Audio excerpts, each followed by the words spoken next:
Bonjour à tous, c'est Sabac en direct du Spielmesse de Essen où j'ai la chance de rencontrer mon bon ami Tyler que j'ai déjà pu interviewer au lancement du jeu à Cannes. Il est de retour en Europe avec nous puisqu'il est le designer principal avec Ryan Serrano du nouveau set Secret of the Power, les secrets du pouvoir, avec le personnage que tout le monde adore, Cassian Andor.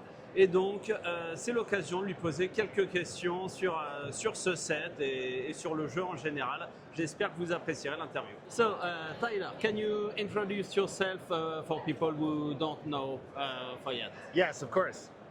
My name is Tyler Parrot. I'm the creative lead on Star Wars Unlimited. So basically what that means is that me and Danny lead the design of the whole game, and then all of the other designers design individual sets, and we have oversight on them.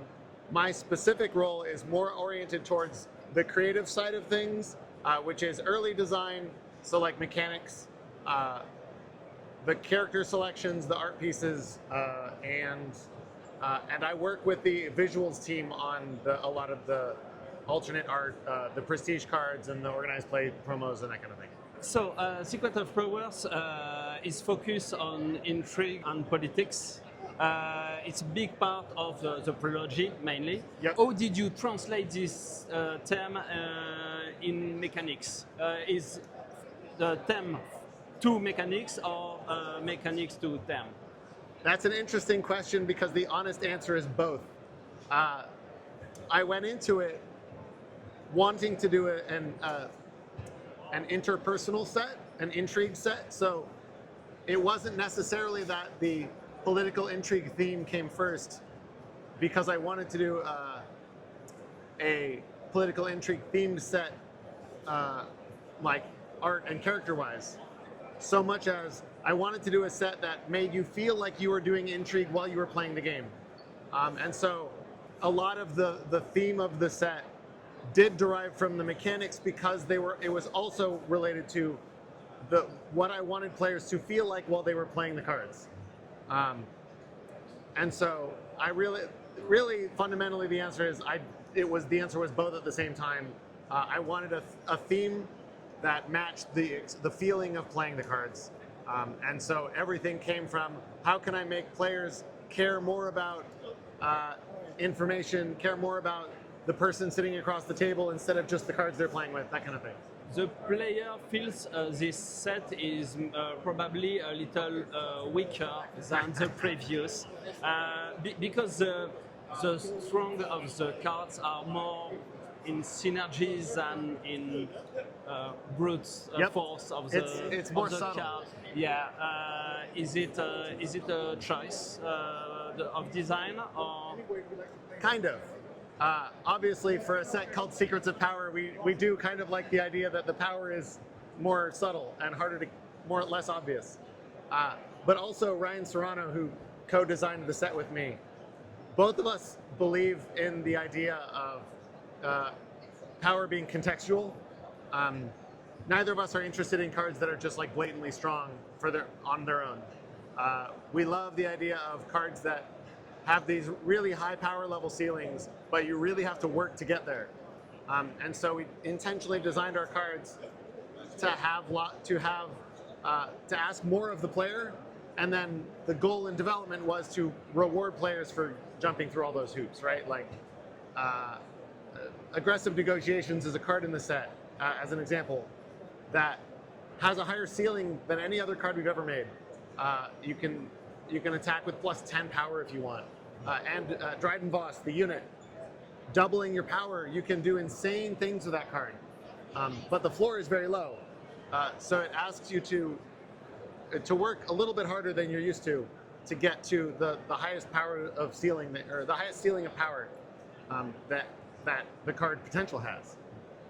And what we found is that earlier in development, the cards, overall the set didn't feel as strong as previous sets.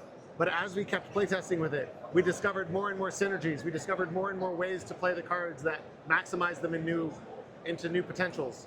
That resulted in, internally now, we think it's one of the, it's easily on the same power level as the other sets from this year. It just took us a lot longer to get there. And so hopefully that is true for the audience as well. Yeah, and now we have the total of cards, so our feeling changed a little. Yeah. I prepare my question and ask some people before the last reveals, and they are very strong cards. Oh, yeah. And to be honest, I think next time, I always love the idea of building towards something. Next time, I'll give a little bit more high power cards in the beginning. Yeah. You did in previous set. It's comfortant for player to have big reveal on the beginning. Yeah. Because the rotation, the last set of a year should be weaker than the two, because we play with this set less longer. So there are mixed opinions on that. Generally speaking, well, first of all, pinpointing the power level of a whole set's very hard. Yeah. So saying that one set is definitively going to be stronger than another set is very, very optimistic. That said, you want it to. You on the one hand, you have to go into it understanding that it's going to be weaker right before rotation than right after rotation. Because when you're working with 6 sets and you're developing for 6 sets, then the new set is only going to be 1/6 of the metagame, in theory, ideally. And that's just a smaller footprint, that's just less impact than after rotation when it's a quarter of the set of the metagame. That said, you also need to keep up with the strongest cards from 5 other sets. So from a certain point of view, it's actually advantageous for the last set to be the strongest set of the year, because it's going to be competing with the most other cards, but also it's in the metagame for the shortest amount of time. So if you make mistakes, they're going to go way faster. Yeah. You can take a little more risk on the last set. Yeah, exactly. I understand that. And that's not what we did for this set, and that's not what we're probably going to do with every set at the end of a rotation. But that's at least a philosophy that we've talked about. Understanding the context that our ultimate goal is that all the sets are about the same power level. This set is more challenging in terms of deck building. Yep. Don't you worry for casual player? It's a little bit complex to play. Maybe. We have such strict guidelines about how complex we make our commons, and those are the cards that new players are most likely to see the most of, because in theory they're buying fewer booster packs. And so my hope is that while there are fewer leaders in this set that explicitly tell you how to build around them, we did have more of those earlier in development, and we found that they just weren't exciting enough to be worth being so narrow. But my hope is that with something like Mon Mothma or something like Masameda, the unit, and the other official matters type of stuff, that those can be like initial guidelines for people. But also, there's less obvious thematic sets in this set because it's more diverse in where it draws its source material from. So I don't expect new players to have clear decks to build that they feel like they don't know how to do. Yeah. Right? Because there's 2 different angles there. On the one hand, you want players to have some direction so that they don't feel overwhelmed by all the options. On the other hand, what you also don't want is to have handholds for people that say, build this deck, but then they build the deck and actually the deck isn't good, or actually the deck wasn't easy to build even though they understood the initial direction for it. And I'm far more okay with the former, with being like, yeah, okay, well we don't, or I'm far more okay with having people have fewer guideposts, as long as the guideposts they do have are actually good. The last thing I want to do is tell someone, here's a cool deck you can build, and then they build it and actually the deck is bad, or actually there isn't enough support for it. Yeah, because maybe the macro decisions are too complex on this set than the previous one. Deck building is a thing, but play perfectly deck with a lot of synergies can be less mainstream, I think so. Well, that's also one of the reasons that we usually make our spotlight leaders more obvious what the deck building is. If you're going to start somewhere in this set, then really you should be starting with the spotlight decks. Both because they are just a self-contained deck that eases you into, that lets you play the game without having to deck build at all. Also because those leaders are more obvious about what deck cards go in their deck, right? Currently, Lauren has almost no guides as to how to build the deck. You could put any cards in the deck, really, and you won't know right away if they're the right cards or not.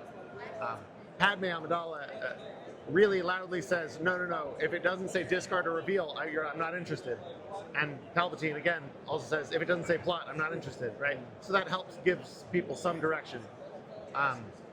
That said, I think that the idea of asking people to just build good fundamentals of, we're not worrying about synergy, we're not worrying about building around a theme when you're building your first deck. It's just, do you have enough units? Are they at the right costs? Are they in the right arenas? Do they attack? Right, like that kind of thing. Because I want people to feel comfortable with just the fundamentals of deck building. And hopefully this set is very good for that because things are fairly straightforward in their use case, and then you can discover the synergies later. This mechanic reminds set 3. The mechanics are interesting, but not played a lot in construct format, in Premiere format. Do you think plot and disclose will be more played in Premiere format? Yes, I'm very confident in that. I brought a Padme Amidala deck, and it has a bunch of disclose in it, and I do think it's going to be one of the better decks from this set. Okay. Even against previous set decks. Huh? Yeah, I mean, like at this point we've learned our lesson. Any leader that can deal damage for free is probably playable, almost regardless of what other decks we put on it. But also, it's more restrictive than, say, Quinlan Voss was in Twilight, or Darth Maul is in Legends of the Force. So I'm not concerned about it being too strong. So the outstanding question really is Padme or Quinlan stronger? But the fact that we're even having the discussion means that there will at least be a disclosed deck that can compete. Whether or not it's the #1 best version of the deck, we'll find out. But I'm less concerned about what the #1 best deck is, and I'm more concerned at making sure that if I want to play a disclosed themed deck, I will at least be able to compete with the other decks in the room. And plot, I'm not worried about at all. Plot, we developed very aggressively to be playable in the format, but we developed it in a way that we wanted everyone to have one to three plots in their deck, different plots in their deck, like two to 8 plots, I guess, plot cards, right? We want everyone to have a few plots rather than a few decks to have all the plots, right? So yes, there is the Palpatine deck that might be good, but also everyone's going to be playing some plots, which means plot is going to be a relevant mechanic in the metagame. About plot, is the goal is to enhance the strength of the leader to have a huge impact at the moment of the deployment? Yep. Because we have a previous version with Kylo Ren. Yeah. So it seems interesting, but there's a solution to counter this mechanic. His plot is more wild or more difficult to counter, you think? There are no ways to directly counter it. I guess there's one we did put in the set, but I don't expect her to be prominently played. Because you're not going to stop. We would never want you to stop your opponent from being able to deploy their leader, and messing up with people's resources is never ideal. So there are no prevent my opponent from doing their plot. So then the question is, how do I plan for when my opponent does their plot?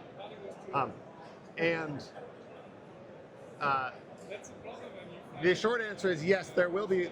I do expect there to be ways to play around your opponent's plots, but it's going to require that you understand the metagame of what the plots are that you have to play around.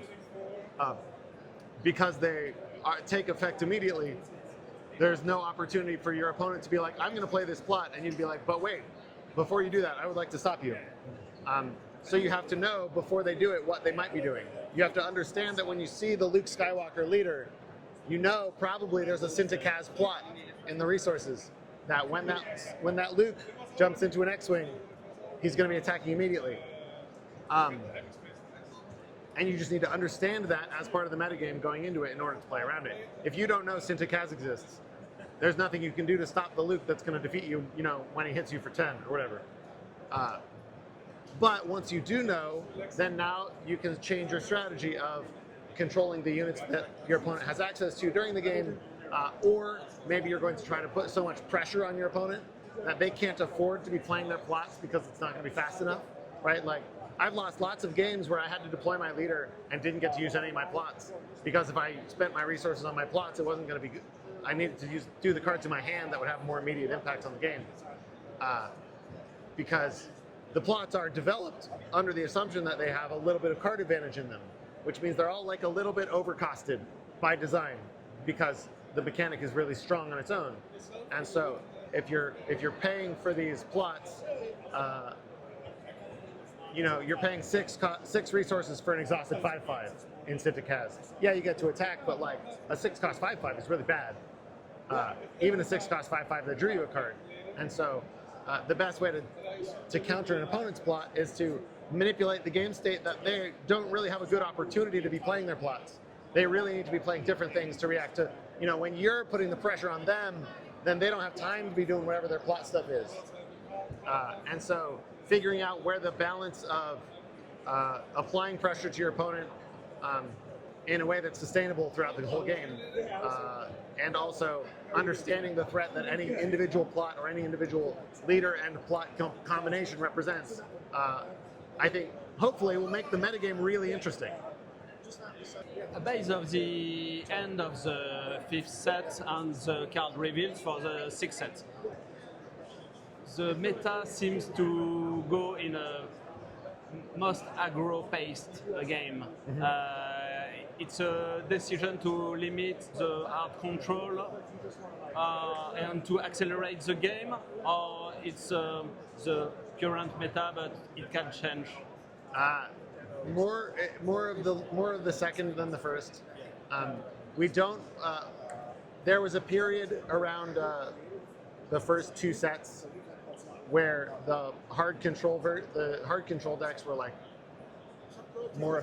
slightly more effective than we wanted them to be, and so we intentionally reacted to that with year 2 of like making sure that our control decks were more unit focused, and that but also that we had lots of tools in the metagame to slow down aggro decks, so that, you know, your Sabine decks and your Poe-Dameron and Pilot decks couldn't just take over the game right away. And so it was really the combination of Legends of the Force and Secrets of Power that are sort of the thesis of that. Legends of the Force was intentionally, we're going to put a lot of defensive early game units. We're going to put Karis, we're going to put Gunji, we're going to put 80 Gallia in the game. And these are all cards that, like, yes, they can be effective aggressive tools, but not in a, but if they're being an aggressive tool, then they're going to do it in a way that still gives your opponent an opportunity to play the game. You know, you're not going to win on turn 4. And then Secrets of Power was saying, okay, well, if Legends of the Force is going to slow down the early game a bit, then Secrets of Power is going to make sure that games end, right? Because the other thing you don't want is for if you're going to put a bunch of slower early game cards into the metagame that are strong, you don't want that to then just turn into, well, the early game aggression doesn't matter. And so now we need to speed up the end of the game. And so yes, if Secrets of Power feels like a faster format than Legends of the Force was, that is intentional. But hopefully faster means the games are ending at the 6 to 8 resource range, not the 4 to 6 resource range, if that makes sense. So if Sabines are taking over the metagame, I'm going to be concerned, but I don't think that will be true. Yeah. About control decks, they use a lot of cards of the first year. So how the control decks could be effective? Because removals seems strong with a drawback. Yep. Less universally strong. Yeah, and but you think it can be viable? Oh yeah. Yeah. So one of the things that you will notice next year is that one of the reasons that control decks use so many cards from set 1, from Spark of Rebellion, is that those were the best cards in class. And if we made more control cards at that power level in year 2, then we would be making the control decks too good. And so we intentionally limited ourselves as to what hard control cards we could print in year 2, because they were already so good coming out of the first year. What that means is that the pure removal cards after rotation will be weaker than they were in this rotation. Yeah. That's guaranteed. But the kinds of decks that want those cards are still going to be strong. They'll just be using different tools, and all of the powerful control cards that we designed in one, or not all, some of the control cards, powerful control cards that we designed and considered for year 2, we pushed back to specifically a lawless time. So a lawless time is doing a bunch of things, and one of them is making sure that there are also control tools in the metagame when all of the set 1 and set 2 cards rotate. Which leader or card are you the most excited from set 6? Oh man, so many. I mean, Queen Amidala is of course one of my favorite cards in the set. She is intentionally powerful, and also it's it's one of my favorite kinds of designs. I was talking to Jack the other day about Xander. I was talking to Xander the other day about some of my favorite cards in other games, and the common through line is I have one card that makes 3 bodies, and so I'm a sucker for that. Also, Darth Tyranus. On the one hand, she's one of my favorite characters, and on the other hand, we intentionally put a weird line of text on her so that she could do something that felt unique in the game. And again, this is one of those, we don't know what her power level is because it's so contextual. The ceiling on her power level is unknown because it depends on what other leaders we print. It depends on how they fit into the metagame. And if she is going to be good, she will be good because she does something that no other card in the game can do. As for which leaders I'm most excited to build, well, Sabe I designed for myself. I was like, I want a leader like this to exist. This is the set where it makes the most sense. I know it's going to annoy some people, but also I know it will make some people, including me, and there were 3 of us on the design team that were like, please just let Sabe exist as she is. I promise you she won't be too strong in the metagame, and we want her to exist. And now that she's come out, I've been actually surprised at how many people agree. Yeah. Also share that view. It seems the most popular leader on this set on my neighborhood. Which is blowing my mind. Sabe, it's so Sabe, not what I expected. Everybody likes Sabe. Yeah. I was genuinely surprised because I didn't see that coming at all. So that was validating, right? That a leader that I am personally interested in also excites other people. And I do think some of it is because she's unique. She does a thing that no other card does. No other leader is probably going to do. And so she gets to feel like she's a little bit special in that way. And then I guess another one that stands out is Bail Organa. Obviously I'm biased towards hero cards, but that's just because I like the heroes of Star Wars. Because Bail Organa was us trying to do something in a space that we don't usually operate in. And exploring the idea of well, okay, if we really leaned into this multi-deploy idea, how far can we take it? What can we do with it? I think he's going to be really strong. He was very strong for a lot of playtesting, and I don't think he got I think he got appropriately nerfed, not over nerfed, which does sometimes happen. But again, understanding how to use him in the best possible way is not obvious, and it's going to take people, it's going to allow people who are good at the game and good at playing him specifically to really express their level of skill at the game. but it doesn't mean that you can just pick up a Bail Organa deck and understand how to play it well. You answered my next question about which leader can have a strong place in the meta, because in set 4 it was Boba and Vader. Yep. In set 6 it was mostly Talzin. Yep. So you think Amidala can be the stronger leader in the set, or Sabe? I don't think it will be Sabe. Yeah, I think she will be fun for those of us who play her, and she will be able to win. But I don't think she's.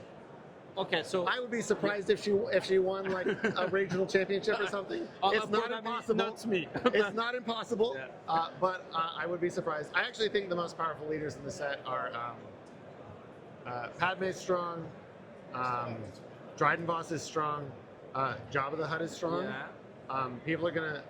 It won't be immediately obvious, probably until rotation, but like the unit side on Jabba is really strong and can do some really messed up things. I feel like there was one more. Oh, Dedra. Dedra's the other one. Okay, so Dedra Miro. you bet on Dedra on the next sector on regional. I think if I had to bet on exactly one leader from Secrets to be the best leader in the set, I think it's Dedra. Okay. We will see. Yeah, I know. Yeah. Man, maybe I should have said Dedra was one of my favorite cards. Man, I like too many cards in the set. A word about Intro Battle of Odds. Oh, yeah. It's a good product to introduce the game for new players. Very, very good idea. Do you think some cards in the box can have a place in Premier formats? Well, that wasn't the intention, but I do think it will happen. What I have been told since we made it is that just Admiral Ozzel having the text he has at all, regardless of his stats, makes him good enough to be played in a Grand Admiral Thrawn deck. Or Grand Admiral Thrawn. And I've been told by the people who are better at the game than me, which is most of the rest of the design and development team, that the Hoth Lieutenant, I think he's like a 3/4 for 4 resources, but he lets you attack with another unit at +2 power, is like just playable on its own rate. It won't be in most decks, but it will be in some decks, and that is a surprise to me. But I guess that's what happens when you develop cards, and especially when you develop cards in a game that has a very narrow power window, right? Like by design. Yeah, it's not the goal of in other games, for instance, they're more willing to be like, this card will be like this powerful, and then this other card will just be the same card but with more abilities, and this card will be the same card with even more abilities, and you'll just go up the rarity of that, right? And we're not about that. We do have more powerful cards, but they come with more conditions, usually more aspects. But when all of the red villain cards, unique cards, non-unique cards, are meant to be at the same power level, then trying to undershoot that even just a little bit can be really hard. So yes, I do think there'll be a little bit of cards from the intro battle lot that are at least playable in Premiere, although that wasn't the intention. Now the in organized play competitive events, there's a lot of limited events because PQs, sector, and even regional. Season 1, season of draft. Yeah, but when you design a set, is it a little more pressure about the set design because the competitive event we will play with this format? That depends on who you ask. To me personally, no. But that's because I want every draft format to be fun and interesting, and I want every draft format to be something that you can go back to dozens of times or more throughout the season. However, there are some people on the design and development team that are extremely invested in whatever the draft format at the Galactic Championships will get extra special attention. Now, until like very recently, we haven't been able to do that.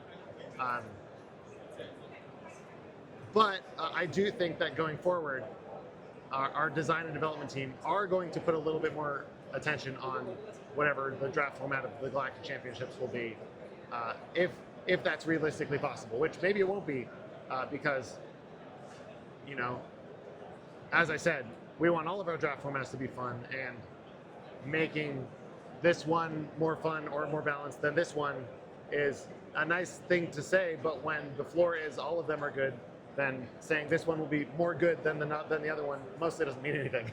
So, for my last question, probably a question you won't answer. Can you not reveal, but give us a hint about a new future mechanic or card or something? Oh, absolutely, yeah. Yes. These are my favorite questions because I get to feel really clever, and also I get to make people talk, and also I don't have to break any rules about telling you anything. I'll tell you this much. One of the main themes and or mechanics of a lawless time is something that people have talked about in the community, talked about and or requested and or speculated for a while that we haven't done yet, and now we're finally doing it. So what is it? I don't know. Eh ben, je vous laisse y réfléchir et puis nous mettre vos idées en commentaire. Can I ask you to sign a card for a giveaway for this video? Oh, yes, absolutely. We have these event exclusive promos here. Un petit Darth Tyranus qui sera donc signé par Tyler, et vous commentez cette vidéo pour pouvoir gagner cette carte. Et voilà, there you go. Cette petite carte à gagner en commentaire. Thank you, Tyler. It's always a pleasure to talk about Star Wars on the game with you. You're so passionate. It's a real pleasure.